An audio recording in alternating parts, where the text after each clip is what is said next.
Hello, this is Jewish Prepper. I just wanted to put out a quick video regarding this new book that just came out this week. It was just published. It's called the Doom and Bloom Survival Medicine Handbook. I think that this is a gold mine, and I don't say that lightly. But this book is the first of its kind, I believe, that really tells what one should do in a survival situation when there is a collapse. Now, the difference between other medical handbooks that speak about survival situations is that most books, when you're talking about, let's say, wilderness medicine, you're talking about, or even a general EMT book, you're talking about fixing or stabilizing the patient for a temporary period until they're able to get to a professional medical facility. This book differs from those, and I think it's the first of its kind, by assuming that there's not going to be a major medical facility to take the patient to. So that victim has to not only be stabilized, but you are the last resort for that victim. So you're going to have to use the knowledge necessary not only to stabilize him or her, but also to do whatever's necessary to save their life long term, because there's not going to be anywhere else to go to. And they bring out some very important points. This is put out by Dr. Joe Alton and Amy Alton. He's a physician. She's a registered nurse, and they make some very valid points that often physicians today, even on that high level of training, are not really equipped to deal with survival situations. Most of them have specialized to the point where they are so knowledgeable about their little subcategory, their subspecialty, that they really don't have any idea how to deal with other general problems. And this is something that the Patriot Nurse just mentioned on her video, that in a recent study that was done of United States doctors, over 50% of them could not recognize the difference between smallpox and chicken pox. Now, that's obviously a big thing. I understand smallpox has not been around for a long, long time, so people are not really looking for it.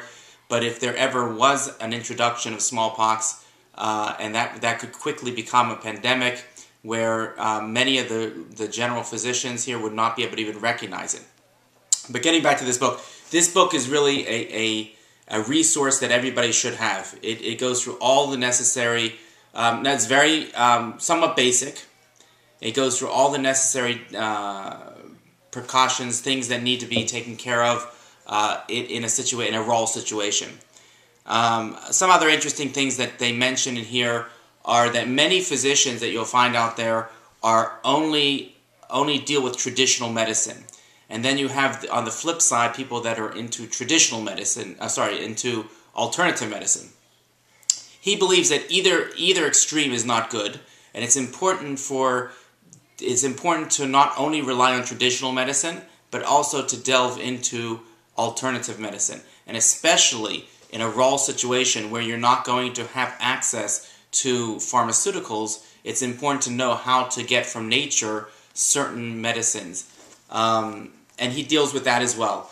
Again, this is a great book. It's about 400 pages long, and it's the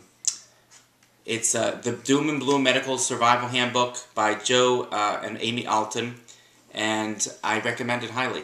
Now, on another note, I'd like to mention that a very exciting thing is going to come up very shortly.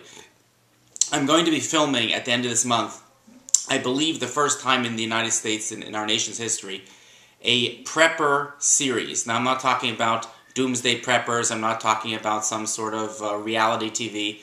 But I'm going to be producing a show here locally. It's going to be, we haven't decided on a name yet. If anybody has any ideas, that would be great. But it's going to bring panelists. I'm going to be bringing experts in different fields to discuss different aspects of preparedness. And our first episode is going to deal with emergency communications. I'm going to have the person that's in charge of emergency communications for this region in the studio, and we're going to discuss different ideas of emergency communications. Following that, we're going to be dealing with some nature aspects of growing food. We're going to be having panels of experts on different subjects, and the great thing about it is it's going to be on public access TV. Now, it's a cable television station that is accessible to the public, and it's only local here in the Pittsburgh area. But what they do allow for is that once it airs on their channel, you have complete rights to that footage. So what you could do is you could take that, you can post it on YouTube. Afterwards, I can syndicate it to other public access cable networks. It's a real resource, and I hope that it will take off. I hope that if you have public access TV, that you'll become a producer and do something similar, because I think that this is one of the ways that we're able to reach the masses. I encourage people to go to my contest, which is asked exactly that question: how do we reach the masses? I think I found one of the ways. I'm working on a different things. I'm working on the Prepper Speakers Bureau at the same time, and some other ideas of how to reach the masses. But I encourage you to go to that YouTube clip that asks that question, and you can win a great prize. I think that's about it for now. Again, it's a very exciting news. Great book, great TV channel. I encourage you to see both of them, to read and see both of them, and I look forward to giving you more information about it in the future. Thank you. This is Jewish Prepper.